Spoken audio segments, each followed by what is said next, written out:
Hello, my name is Antares. Welcome to my Food for Free channel. Today, let's talk about nettles.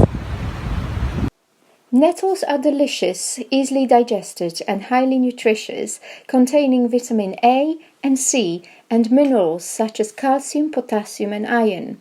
They are also high in protein. They are normally found in wet woods, hedge banks and river valleys, and there is abundance of them throughout Europe. When do you pick them? Young leaves should be picked between late February and early June, using scissors and gloves for comfort. Gather only the youngest leaves from the top of each plant. All the leaves, especially those formed after June, contain teeny crystalline particles, giving them sort of a gritty texture. They are also bitter and have laxative effect.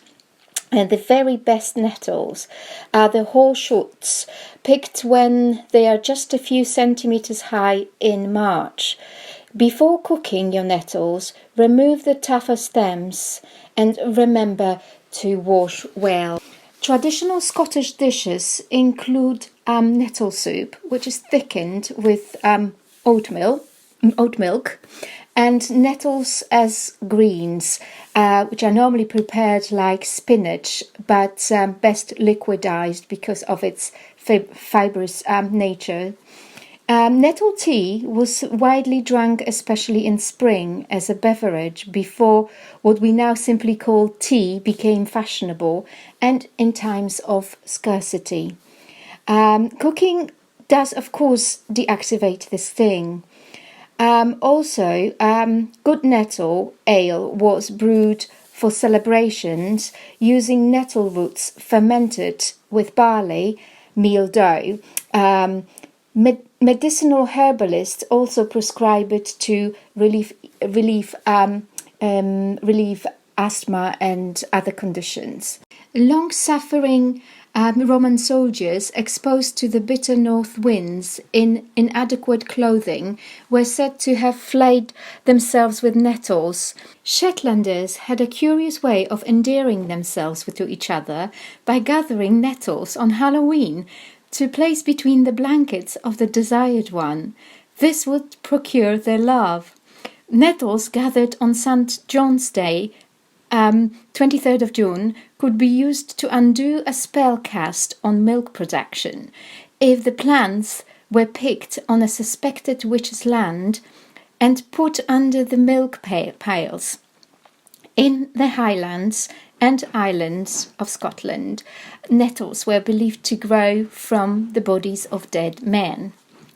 The use of nettle fibres to weave cloth persisted in Scotland until late 18th century and may have begun in prehistoric times. Bronze Age nettle fibre cloth has been found in Denmark. The stems were harvested in autumn, dried in the pounded to separate and soften the fibrous tissue. The fibres were then spun together on the bare thighs, sometimes with the addition of bark fibre for strength. They used the fibre for binding, sewing, fishing nets and lines. Nettle fabric could be made as fine as linen and was very strong and durable, but was gradually replaced by flax. Following are some of the uses of nettle. For example, you could make nettle puree, nettle soup, or even nettle haggis. You'll find the nettle meal recipes in the description down below. Thanks for watching.